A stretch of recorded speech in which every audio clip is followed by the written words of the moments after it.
sitting there, and that that would help so much. Okay, the mic is on, the video is on. Good afternoon.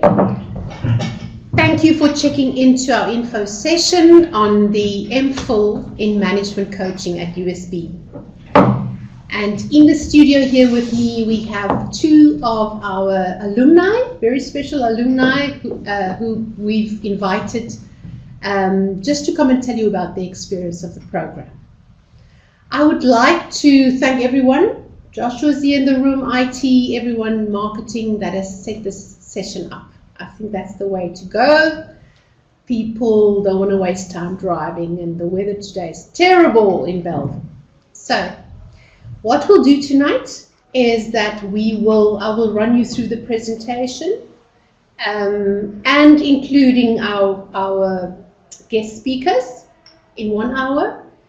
And I'd love for you to please hold your questions till afterwards. I have a screen, and then please type your questions during the talk, and right after the talk I will answer your questions. If we don't get through them, I will most certainly make myself available after the session. Thanks again. I'm Salome van Coller. I have been the creator of this program, co-created that with a whole lot of wonderful facilitators in South Africa, all international trainers and facilitators and coaches. So we're very, very proud of our faculty. We're proud of the fact that the program has been running for 7 years now and has 4 years in a row been nominated as the best master's program in Africa under the banner of Human Resources Development and Leadership. So we're proud of our legacy, and I'll tell you a little bit more about the program as we go along. Please bear with us. All of your questions, as I say, may not be answered, but we will deal with that afterwards. Okay. So here we are on our beautiful campus in Tiger Valley. As you can see on the hill, we call ourselves the campus on the hill. And we sit in one of those little rooms now, and we've got this beautiful nature reserve behind us. So that's roughly where we are. It's a beautiful campus with a lovely culture. We pride ourselves in the fact that we're continuously working on our inclusiveness, in our diversity, in accepting people from all walks of life and making it comfortable, a good experience to study with us at USB. We're also growing a lot in terms of staff, in terms of programs, and this is one of 4 master's programs who are all very unique. We have the MBA, we have the MPhil in Future Studies, we have the MPhil in African Finance, and then we have the MPhil in Coaching. We have a triple accreditation at this business school, which we're very, very proud of. And very shortly, I'm going to show you a video of our director, Professor USB is committed to the future of South Africa and also the future of Africa. We are not part of the choir of Afro-pessimists in the world. We're also not part of the choir that say Africa cannot actually help itself. Others will come in and do it for us. Actually, again, a new form of colonialism, if you want. I think this continent has fantastic people. It's got fantastic resources. And through management education, we can combine those resources with the right people. And what will that mean? Prosperity for this continent. We have a wonderful future on this continent, and USB will play a crucial role in that. Awesome. Well, now you see why we love to work here. We have an amazing futurist, a man of action who walks his talk that leads us at USB. All right, so just very shortly, our vision is to be globally distinguished as the business partner, a knowledge partner in Africa. And secondly, our mission is to develop responsible leaders through well-rounded business education and research.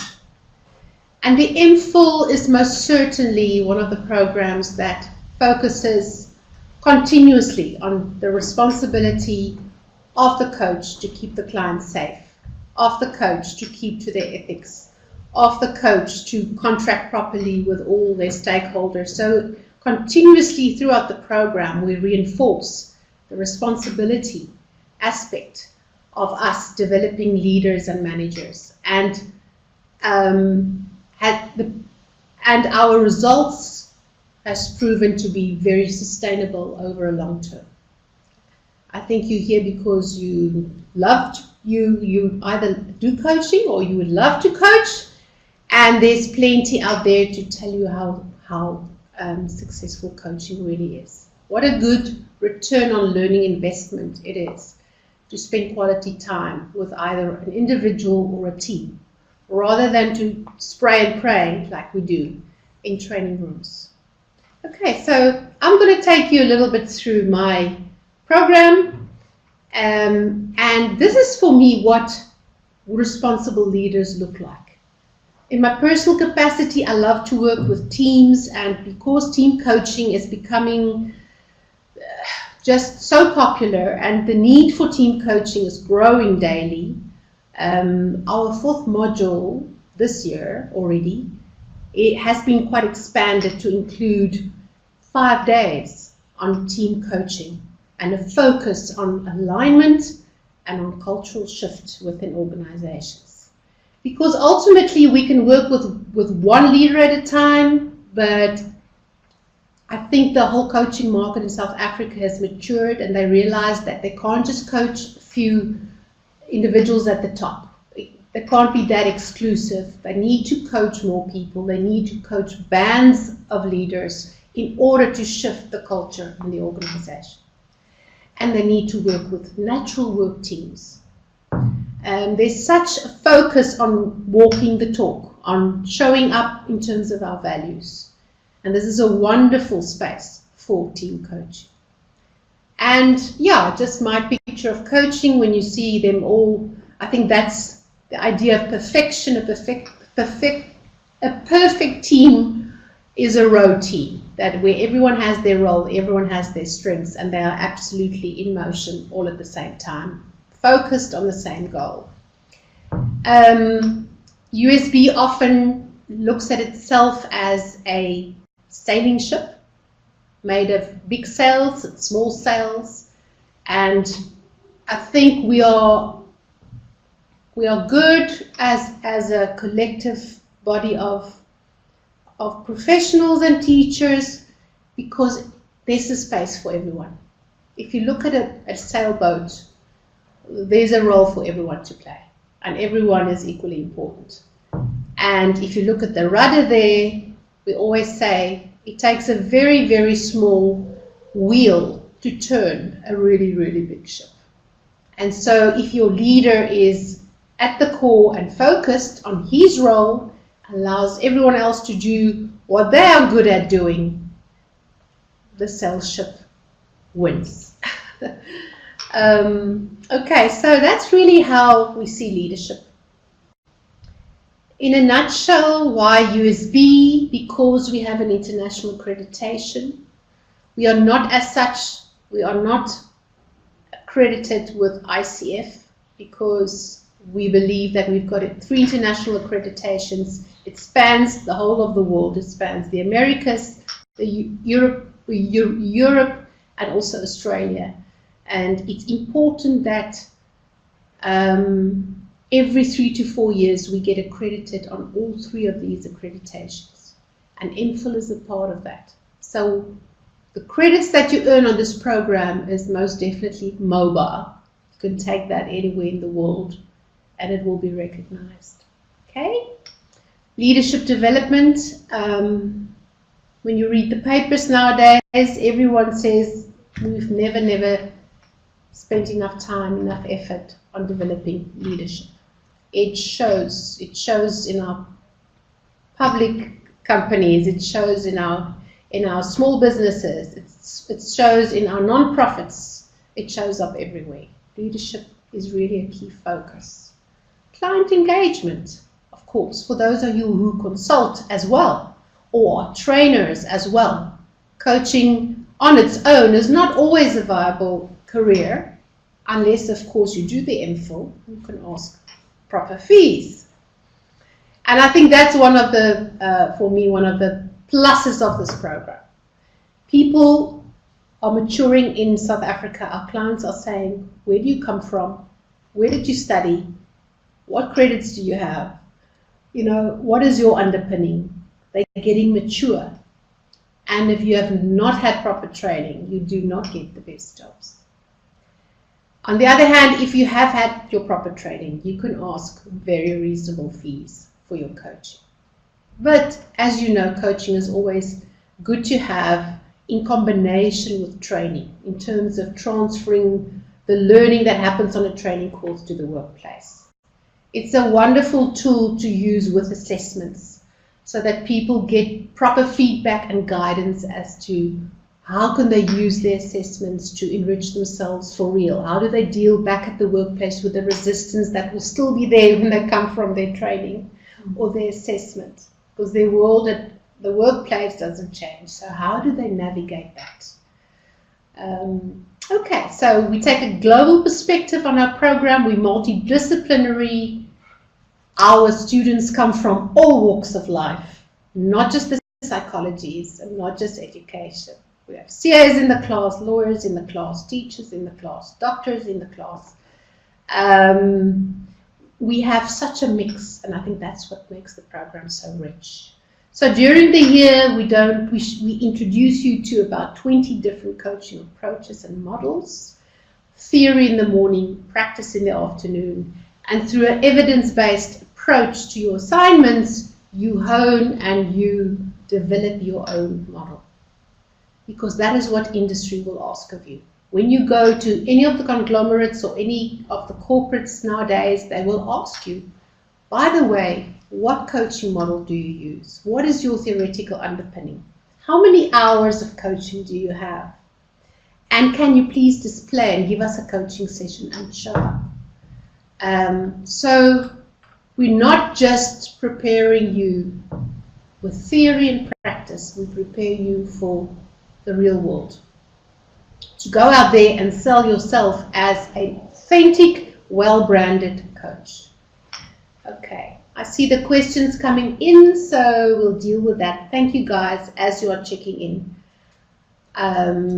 Just for those new ones who checked in, I'm Salome van Coller, and we're just busy talking about the MPhil in management coaching. Reputation for us is really important. We've worked on that extremely hard, and I'm not going to show you this. I think you know of the USB. I'd rather focus a little bit more on our program. Okay. So I'm going to show you a short video of Sullivan Field, and for me, because often where we see coaching play a huge role is when people make transitions from managing a function to managing people, from managing people to managing a department, from managing a department to being more strategic. Those transitions are crucial, and that's the time when people are at their most vulnerable, because they need to unlearn a lot of stuff and relearn a lot of stuff. And in that time, coaching is really, really crucial. So I'm going to show you just a video, short video, to make that point.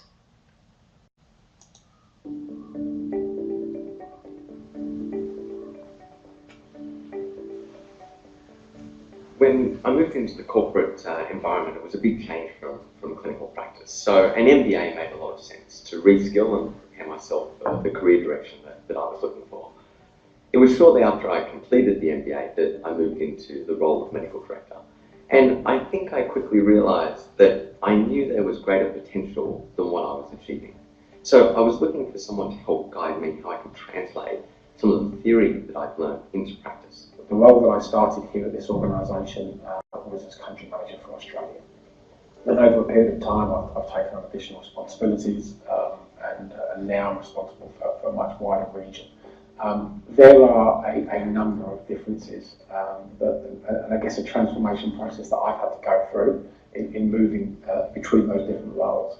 Having come up through a sales background, the transition for me into more senior sales roles was pretty natural. because it was always building knowledge and skill, but it was based on inherent experience that I had. Into an MD role, you suddenly have full business responsibility. So you're the guy who is leading the business from a finance perspective, from a HR perspective, from an operations perspective. And those weren't areas where I had a huge amount of experience. I think coaching is extremely important for a new CEO, because a new CEO is entering into a world of skills that they haven't experienced before. I think we can all look at a CEO, we can write down and we can theorise about what those skills are. But when you're in the role itself, you no longer have that person to go and refer to. You no longer have that coach who's in the business living the issues with you day by day. And I think we can't imagine what that's like until we're there ourselves. Moving to a multi-country manager role, I think my first step was to just try to work just as hard and to be that country manager in every country I was in. Of course, that's just simply not possible. I think it hit me, thankfully, only after about 3 months. And I remember kind of hitting that brick wall, and I was walking back down here from the meeting in North Sydney, and just feeling the weight of the world on my shoulders, and feeling just weighed down by the sense of expectation that I had of myself, not that necessarily others were having of me. You need somebody to talk to confidentially, because the organisation doesn't want to hear from a new CEO, I'm not totally sure what I'm doing right now. And that's a conversation new CEOs need to be able to have, because that's exactly how they'll be feeling. You're often seen as a guy who's meant to have all the answers, and it's not always appropriate for you to have those conversations with other people. So having an executive coach who, in a short space of time, knew me very well, who developed a good understanding of the business and of also my team, it was just the value of having somebody to talk to bounce ideas off, to work through solutions and problems, and to have that resource available. The role becomes one of guiding, advising, and coaching and mentoring. And I guess that's probably one of the things that I've always wanted to do. I've always wanted to develop in myself, is an ability to act as an effective coach and mentor to others.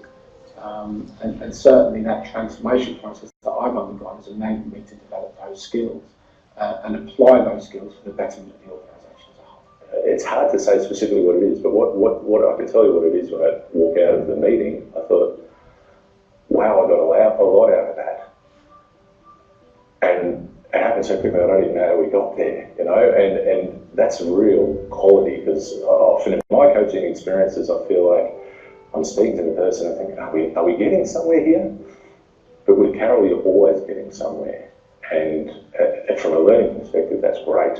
You feel like you've learned something every time. There's no wastage. If you are putting people into really tough business settings and you want to get the best results possible, I think you should think about coaching as just another tool, another window that's going to help you get business results. I've supported the members of my team and I've seen great change in them. And as I move over to China, I want to find a new way of continuing my own professional growth. It doesn't happen by chance, but boy, I think if you invest in it, it pays off immensely. Whilst in hindsight, the things that I got out of coaching and the benefits are very clear to me, when I went into the process, that wasn't necessarily the case. It was just an acknowledgement that there were elements of my role that were new to me, and that I needed some assistance to help work through those. So my advice would be, even if you're thinking about it, it probably means that it's worthwhile pursuing it. Even if you're not specifically clear on what outcomes you want from the start, that'll become apparent very quickly. And I certainly think that it's benefited me, not just in the period that the coaching has taken place, but I know they're going to carry that benefit forward as well. We've tried lots of things at SEEK to support senior leaders, and the one thing that is having the biggest impact, both personally on the individuals involved and professionally, commercially on the organisation, is coaching.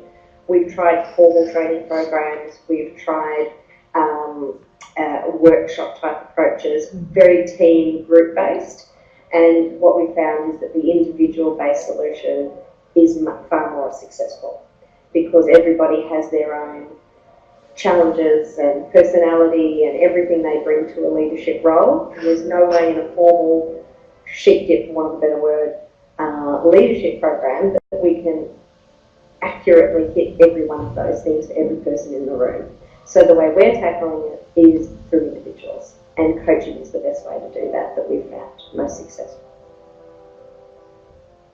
Awesome. So,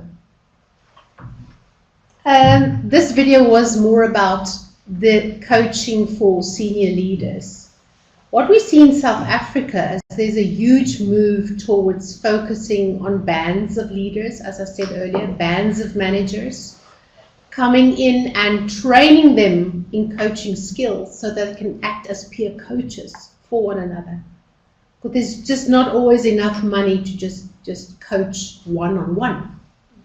And of course, your biggest learning on this program as a coach comes from not just coaching others, but also being coached. So right through the program, as we do theory and practice in class, you also join a triad on some weekends that with some of the students close to you, and you practice your coaching with one another, you talk through difficult issues, and you most certainly coach. You needed to coach for 40 hours and be coached for 20 hours during your first year of study. Because that's how we learn to coach. The one gentleman made the point that not just has the coaching provided him with the necessary transformation and shift, but he now knows how to coach others because he was coached. Okay, that's the beauty of what we leave behind. Someone who can be self-coaching and also coach others. Okay. So a coach's journey is an interesting journey. We find that we have different leaders on the program, different learners on the program.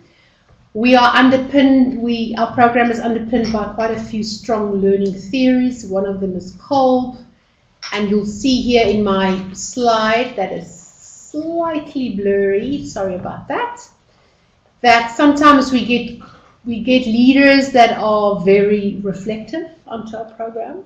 Not many. They're in the minority.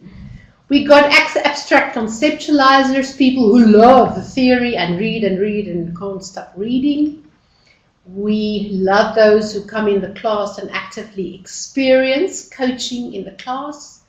And we also have those who go try out coaching before they've even tried it in the class, bump their heads, come back and, respond to how they've learned.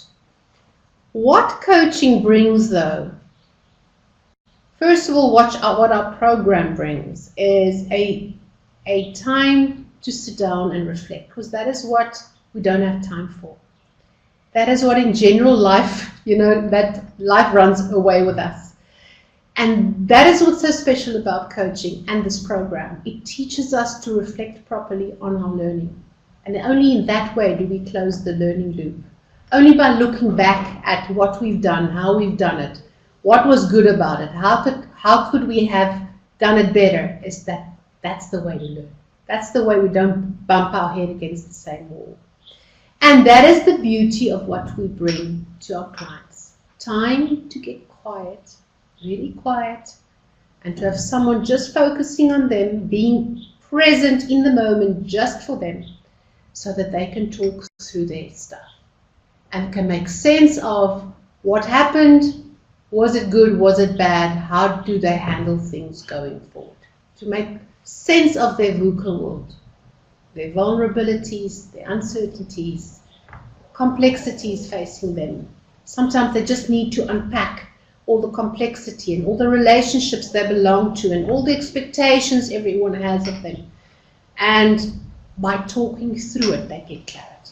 They actually sort their own problems. So the listening is the crucial element in coaching.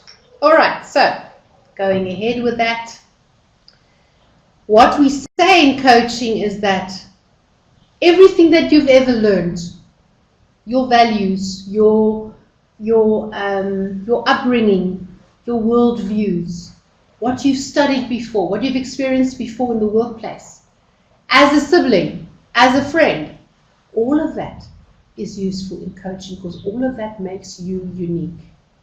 So the beauty of the program is you come into the course and we use the whole of you and help you hone your skills even more. Nothing goes to waste. We're not asking you to change unless, of course, you want to change. So it's a time to reflect the first year is a good year to reflect on who you are, relook at your values, dust them off a bit, seeing what needs changing, and being there as a support group for one another as you find your niche for coaching, as you hone your own model for coaching, as you get okay with who you are and who you're not, where you coach and where you don't want to coach, and how to show up authentically. Okay, so it really, and I think that's the beauty of the program. We accept you as a human being for whatever you bring, and that is what makes you unique from the next coach. Okay, so my personal learning journey, to give you an example of that, is that of a trainer, a consultant, and an industrial psychologist. And I find that coaching really, I can use coaching in all of these worlds. Coaching is useful in consulting. Coaching is useful with training. Coaching is useful.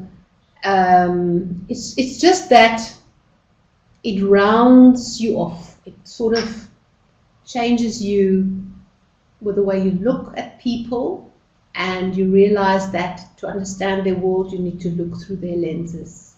And it gives you the tools to do just that, to hold your own stuff quietly on the side while you learn to be fully present for your client and help them through their context. Okay. Hope it all makes sense. Okay, here we are, learning elements of the program. Thanks again for tuning in, some of you. Welcome. We are now showing you what are the different elements of our program. First of all, of course, like Sir John Whitmore said, it's all about awareness and responsibility. The very first benefit that coaching brings is that it makes you aware of who you are, what you bring, what your own worldview is, your values, and what is conducive to and an obstacle to being present there for others and really believing in the potential of others. And of course, the responsibility that we never take that away from the client. We never make choices for our clients.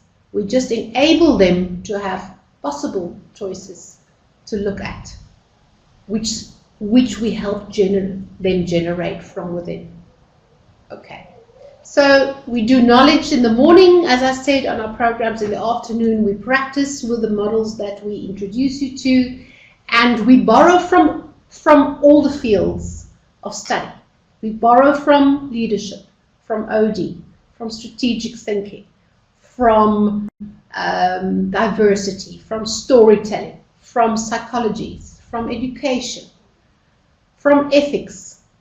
And so it's a very rich program in that way, because it speaks to most people in the room in terms of where they come from. And the coaching skill is an extra skill set that they take with them to enhance whatever it is that they do already. Okay, so the three legs upon which we are known for and we get accredited for very highly is our action learning, the fact that we do plenty coaching practical hours. So it's not, by all means, not just a theoretical program. We do evidence-based practice, meaning that after a week with us, you get to choose the model that you coach with, that you practice with, that you then record and you reflect upon in terms of honing your own skill.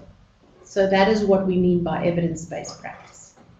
Clear look at the model, a critique of the model, a use of the model, a reflection on the model, and your personal learning from the model. And so we build on top, and we do double loop learning throughout the year, so that by the end of the year you have your own fully fledged program and you have your own fully fledged approach to coaching. I already have 2 questions, so let me handle them because there's not many questions. Login did not work until just now. Oh, that's not great. Sorry about that. Edina de Vries. what is the average number of hours that would be required to stay on top of the program per week? I can ask that of our 2 alumni in the room. Guys, how many hours per week in terms of reading and assignments would you say is the average? Look, I think with any learning, you want to maximize your learning, right? So what you put in is what you will ultimately get out. I would say probably at least about 10 hours a week in the first year. In the second year, that probably triples if you want to do your... Now, don't scare them off. No, well, that was my experience. If you wanted to get your dissertation done in time, that was more the challenge, because that's when you are not coming in for modules. And yeah, that was really because, you know, many people start the program, but not many people graduate within the first 2 years. And it's because of that time management piece, I believe, on the dissertation. So lovely. Thank you, Kurt. And I'm going to ask Val for her answer. I think it's very individual.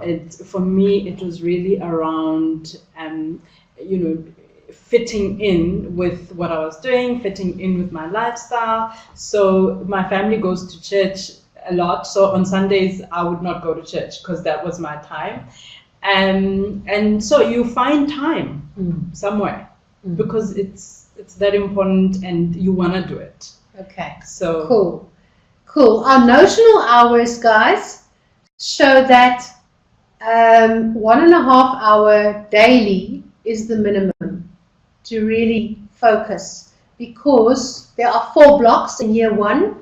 There's a lot of reading for that block. We send you, and by the way, the program includes quite a number of handbooks, and our library is stocked with amazing articles and books. So there's a lot of support. Come prepared with your reading so that you can take part in the classes, and then of course your assignments take some time as well. So does your coaching hours. Okay, so thank you for that question. On year 2, as we say, depending on whether you're strong in research, but you get allocated to a supervisor of your choice. Well, you choose 1 or 2, and we give you hopefully one of your choices, someone that you relate to, and you walk the journey with that person throughout year 2. But it is a different year because you don't have that classroom interaction. It can be slightly lonely. So in the last 2 years, we have implemented a whole lot of workshops every quarter, where Ruth Albertine, our research portfolio manager, meet with the student and their supervisor on the premise, like in Johannesburg or in Cape Town, and workshop through all the questions. And we proudly say that our throughput rate is the highest on this campus. Our throughput rate of students is very close to 80%. I do believe it's because we offer a lot of support. Thank you for that question. The reflective practice part is huge on this program. I've been asked to talk at Harvard 4 weeks ago. Feel very, very honored about that. And the whole thing was because we've done quite a bit of work on our reflective space, our reflective strength on the program. Because students report on our program that they leave changed.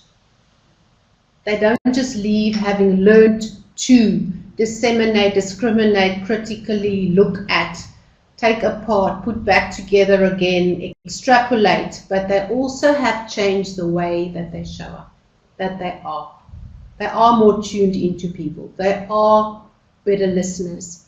They are more humble. They are more appreciative. They are more assertive and confident. So they leave the room changed. And that we call a premise reflection. So you can have content reflections, process reflections, but it takes time to get to the point where you say, hey, maybe it's time that I look at my worldview a bit differently, because this has really been hampering my development and my clients. Okay, then we have supervision. These are days in between your modules. So let's say you come for a module in February, You will have a month to work on your coaching practice and your assignment. Then you have a supervision day, and they are held in Johannesburg, in Cape Town, and also live streaming for those who are far away, where small groups of students come together, share their practice, share their good practice, share their problems with a trained and very experienced supervisor, who also guides them on how to complete their assignment properly. And then we expect you to hand in the assignment after that supervision day. So that's the recipe that we follow throughout the year with a lot of support. Okay? And of course then we assess you. Module 5 is all about what does your model look like, what are the theoretical, what are the theories underpinning your model, what tools do you use, and you coach with your model. So it's a professional assessment. And then of course year 2, your research, where you are required to do, just like any other master student, a research project with your supervisor. Welcome to the room. Okay. Any questions so far, guys? Pop them. We will make space for your questions. Journaling is crucial for us, and I think that's why I've just spoken about the strength of the program being well known worldwide for its reflective strength. And so we journal a lot. We journal virtually every day. If you journal every night, it's a pleasure. You learn so much faster. You integrate your learning much, much better. And your assignments really benefit from that, your writing style and your assignments. Okay, so that to us is crucial.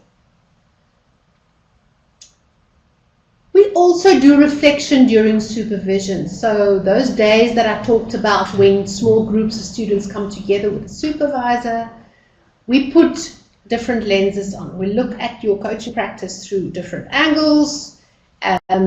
We look at it from you and your client's relationship point of view.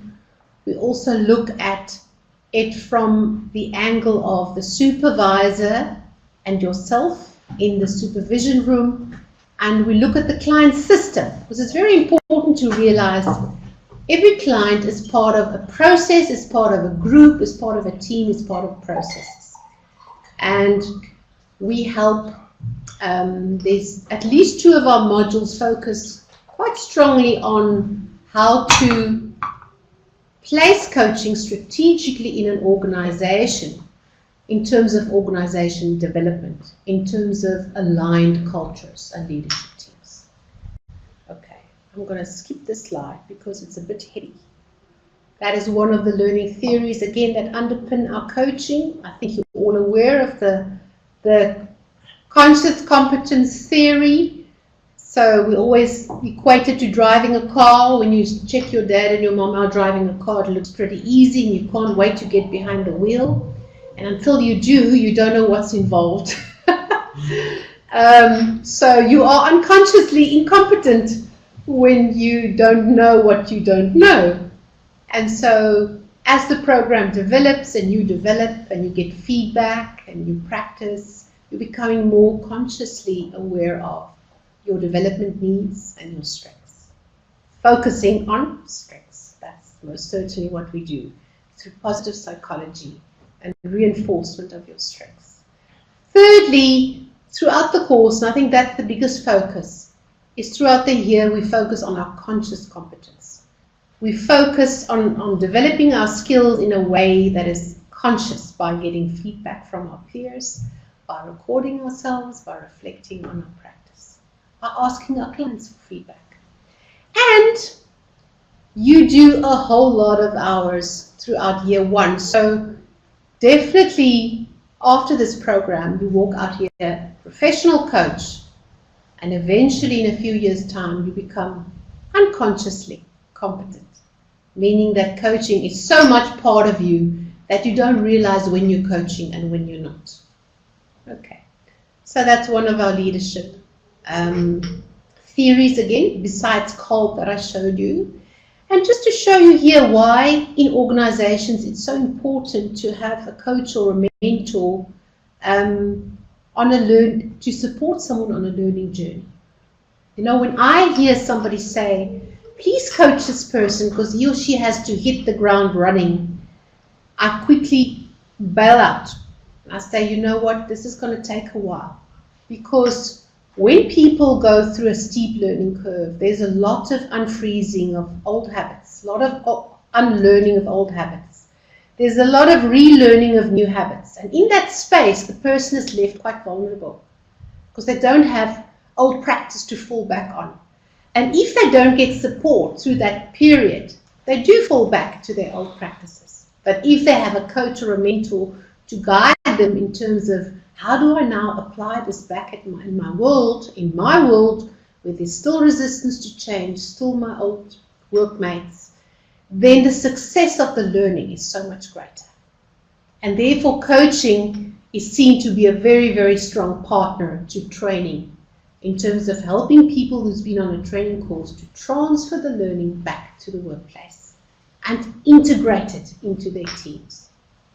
And as I said, similarly, coaching is a very strong partner with assessments so that the individual makes sense of how they were assessed, why they were assessed, what are their strengths, how can they hone those strengths, and how can they develop their weaknesses.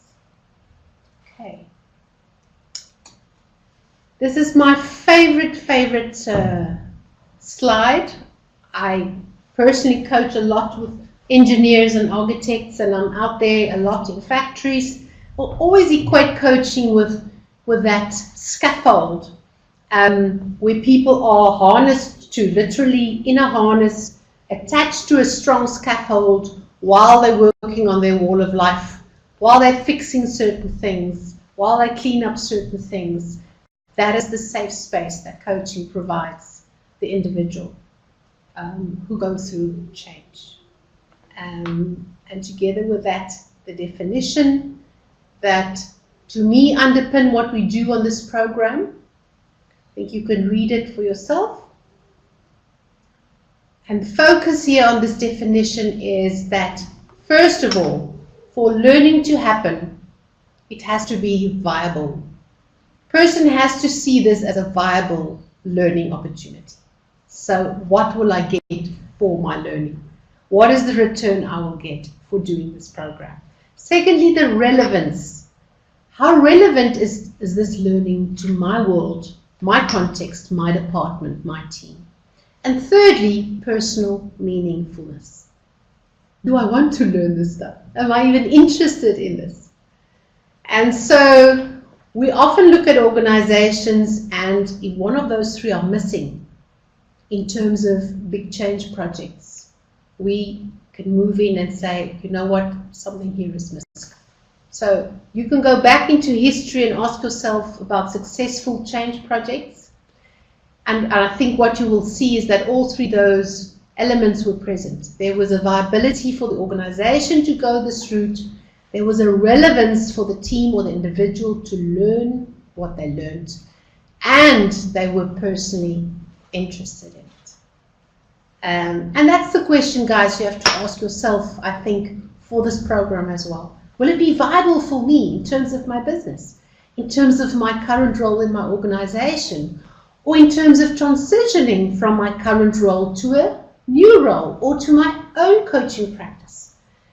Is it going to be relevant to me? And do I really want to be a coach? Why do I want to be a coach? What's in this for me?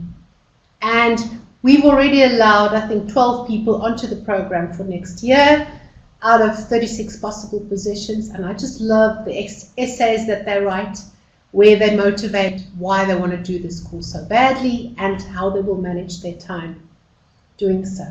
So for those of you who haven't applied yet, get in there, guys, get your application in, because it fills up pretty quickly. I think at this stage, I'm getting tired of my own voice. So I'm going to ask our two visitors, our two alumni, to each take 3 to 4 minutes and tell you why they found this program relevant. I'm going to ask Vel Tapela to come up. Vel graduated in March of this year. No, December. December of last year. And Vel, I think you should sit on this chair, okay, and just share with the audience the camera, please. Your story. Great. Yeah, so I think for me, just having clarity, I was very clear about why I wanted to do this program. And that was very important for me because it does get really, really hard and hectic, and you want to give up at some point. So for me, understanding why I wanted to do it became really important.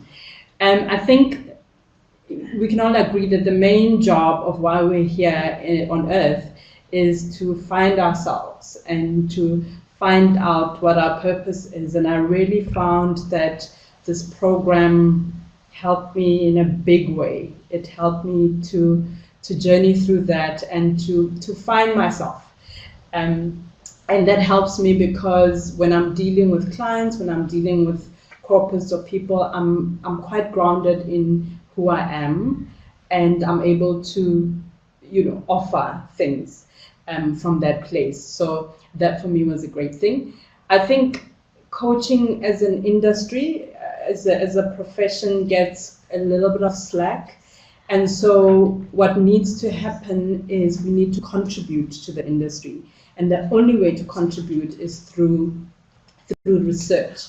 So, let's contribute to the industry through research. Let's bring new ideas, evidence-based, and I think that's how the industry will grow, and that our job will be made much easier as coaches as we get out there. The other thing with this program, I think it's always a cost. People are always like, oh my God, it's so expensive. But I've got to say that for me, the cost of the program, because yes, it is expensive, but the cost of the program I've seen in 6 months, I've been able to kind of make that money. So it's an expensive investment, and when you're doing it, it's really, really tough and tight. But I think, for me, I see it, and it's been 6 months. So that's great. The support here is amazing. The library women are just out of this world. So, your research here won't be that difficult. And supervision, you've got a great team of people really kind of going with you. So you're never really alone. So that's a great thing. And the last thing that I want to touch on is the authenticity bit and bringing all of you into the program. Now, that's an important part to bring. And I think for me, what happened is that I didn't really understand that concept of authenticity and bringing all of myself and the values and all of that. But it's been great because even after the program, I'm actually learning. There's this ongoing learning and ongoing, oh wow, I can bring that in, I can bring that in. And so it's developing me even outside of the program. So yeah. Thank you, Val. Thank you very much. And now we're asking Kurt de Beek to just give us his view on the program. Thanks, Kurt. Thanks, Salome. So, good afternoon, everyone. My name is Kurt de Beek.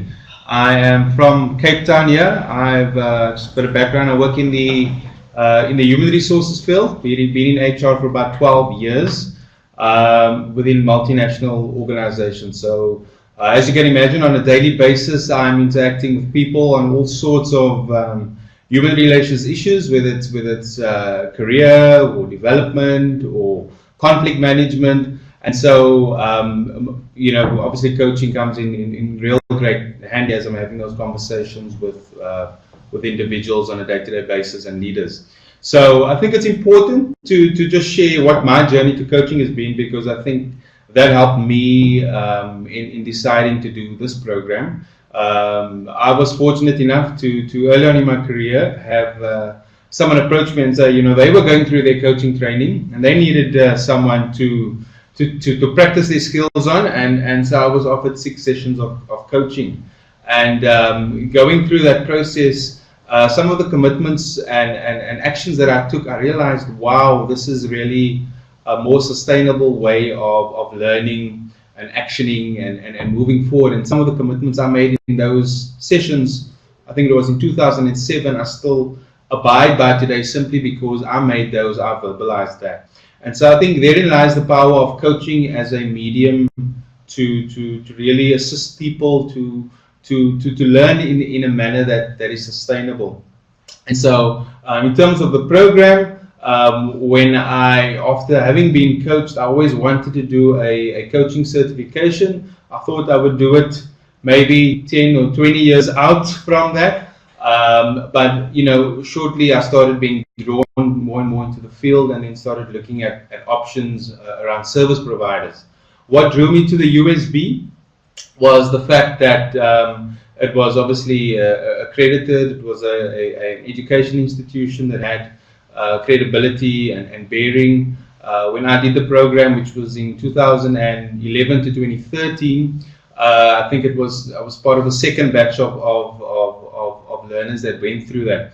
And then also working in a multinational organization, I wanted to be marketable and deepen my skills in a very specific area, as opposed to say going, like a more general management qualification.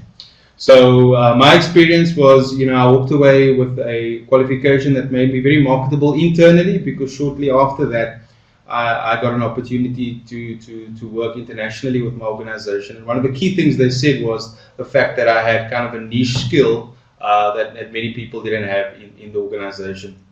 And then, as I mentioned, it's really of benefit, whether you're calling something a coaching session or not. It's in the way one interacts with people is the big takeaway for me.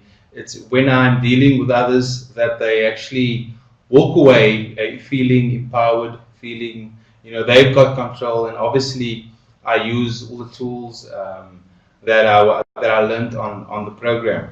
So till today, where I use it on a day-to-day basis, up until last week, I was coaching a group of sales teams internally within our organization to people that are on learnerships. The other benefit I just wanted to mention was, and I'm talking about HR, but in my class there were CEOs, there were people that had their own coaching businesses, there were people nearing retirement looking for the next avenue. And a lot of my learning took place within that environment, where I was learning from others as well, learning about life, learning through their experiences, learning what they were taking up of the program. And so the benefit of that peer learning was really, really valuable as well.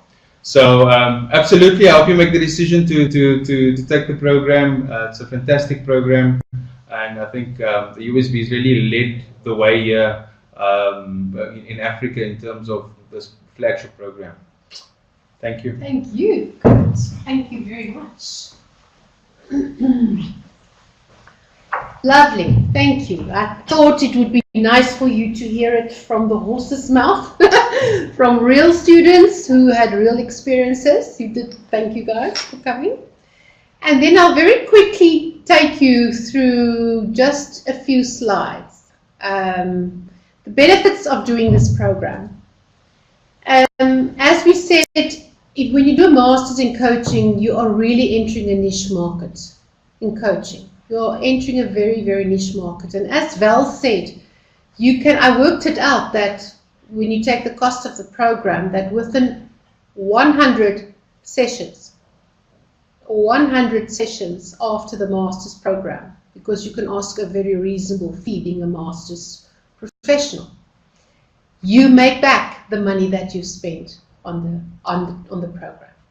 And 100 hours, if you take that, maybe you coach over 1 year, you only need to coach less than twice a week to actually make the money back in 1 year. So it's truly an investment worth making. Secondly, we have Commensa supporting us in this country. We have a coaching and mentoring body, South Africa. They have lovely workshops on a weekly and monthly basis in all the different chapters, as they call it, all the different provinces. We partner with them very strongly, and there's another support for you. And then, of course, The world is maturing. As I said, companies are asking the questions, sorry, but where have you learned to be a coach? What is your accreditation? How many hours have you coached? They are not pumpkins anymore. So gone are the days that everyone and his dog can call themselves a coach and get away with it. And we're very, very happy for that, because there are people who have had absolutely no training in coaching, call themselves professional coaches, and doing some damage to our identity and our credibility. Our philosophy of learning is that we have a very strong and healthy balance between theory and practice. I've spoken through that earlier, but for the newcomers that checked in, theory in the morning, practice in the afternoon, practice in between modules, and you really, really do a lot of practical hours. A discovering of your individualistic and authentic coaching style and approach throughout the year, and that we are very internationally specialized and benchmarked. We also have a very strong African flavor on our program. We use storytelling, diversity, all of that, because we are, after all, a partner, a knowledge partner with Africa first, and then the world. Okay, so faculty, very quickly, I'm going to run you through that. Our time is up. I'd rather speak to you a little bit about the modules. As you can see, for those of you who are already on board, you have, and for those of you who plan to be on board, these are your days that we would need you to be on campus. The 1st to the 3rd of February for orientation, and then 4 modules in year 1, roughly 2 months apart, to give you time to practice your coaching and do your assignments. So you'll be expected to come for module 1, 5 to 10 March, and this module is called the Foundations of Coaching, the Fundamentals of Coaching. So we do the learning styles, positive psychology, ethics in coaching, a little bit of performance coaching, just to get everyone going to start coaching. 21 to 26 May is then your module 2, which focuses on management training, management coaching. So everyone that focuses on coaching managers at various levels, with a strong flavor of organization development in that module, plus where the access is between coaching and counseling, or coaching and the psychologies. So we start learning about our boundaries and to refer people for counseling should they not need coaching. In our 3rd module, 13 to 18 August, we focus on leadership transitions, neuropsychology, and how it can be used in organizations, in one-on-one and team coaching. We talk about authenticity, the development of authenticity with leaders, and vulnerability, the whole VUCA world. How do we help people and teams deal with their vulnerability? Be okay with being vulnerable, be okay with not knowing and actually admitting that, and therefore opening the floor for others to say the same. So we work a lot here with leadership. And the 4th module has a bit of a deeper focus. It has a very, very strong team component, neuro-linguistic programming as part of that in individuals and teams. And we have construct psychology coaching, a lot of tools that support team coaching specifically. All right, we have another question. Someone says, thank you, that sounds exciting. I hope it doesn't mean you've left the room, but thank you very much for checking in. I'm Amali van der Merwe. Appreciate that.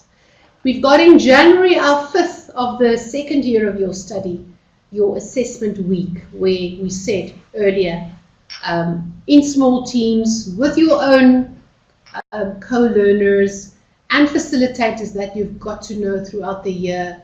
Just another learning module, but most certainly a practical assessment of your model, its underpinning, and how you show up as a coach, whether you actually use your model.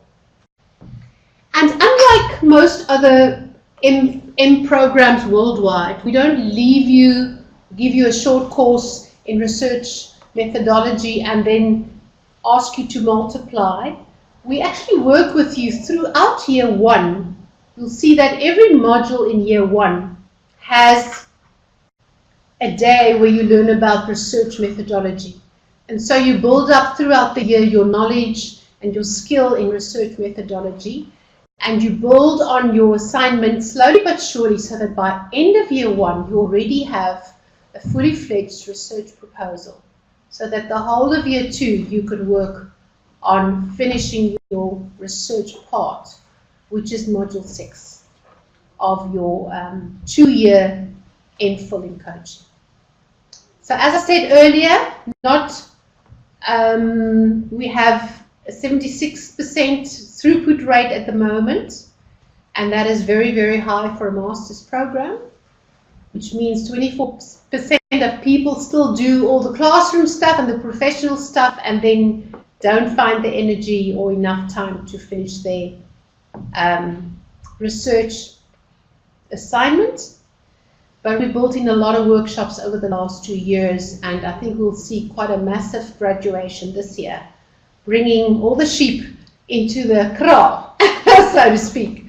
Okay, so we're very proud of our throughput rate. Here are the supervision days. We can send you the slideshow afterwards. And if there are any questions, now is the time.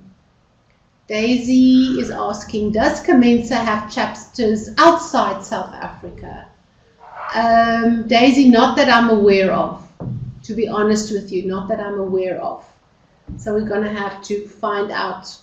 But most certainly I know that there's already a very strong contingent of coaches in Namibia who get together, for instance, on a regular basis to practice their coaching with one another and to almost act like a supervision team. We once had 3 years ago, funny enough, from East London, no less than 5 delegates, learners, and they are still today supporting each other and forming a support system. So there are other ways of connecting. We have the internet, we have Google Hangouts. There's no reason why you shouldn't feel connected, even if you are outside of South Africa. Anthony, what are the costs of the program? Anthony, the cost of the program is 210,000 Rand spread over 2 years. Still much less than the MBA, but still a bit of a cost. Okay, so that is the cost of the program. USB is quite good at planning with our students, so should you come and say, I want a payment plan over 24 months that are equal amounts of this and that, and I'm willing to sign an agreement with you, they are flexible to accommodate just that. Any other questions from the audience?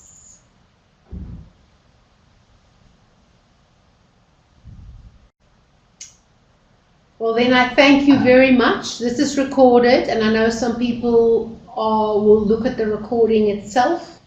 I am available by email, svc@usb.ac.za. You'll find me on the website. You'll find videos on the website from more students to say what was their experience, and from me just to as a quick introduction to the program. But please email us. Pick up the phone if you are interested in joining the program. The person to contact is Joanne Searle. And our main number here on campus is 021 918 4111. They will put you through to the right person. You can also just go on our website, USB, www.usb. Yes, okay. But we will definitely, we have people that we will connect you with. It's very important for us to follow up every possible lead that we get. Anthony, thank you for promising to send your presentation to us. Thank you so much. It's a pleasure, Anthony. I will ask marketing to do that right after our communication. And have a wonderful evening. Hope to see your applications very soon. As I say, we fill up pretty quickly, and it is just a wonderful experience. Have a lovely evening, and we're checking out.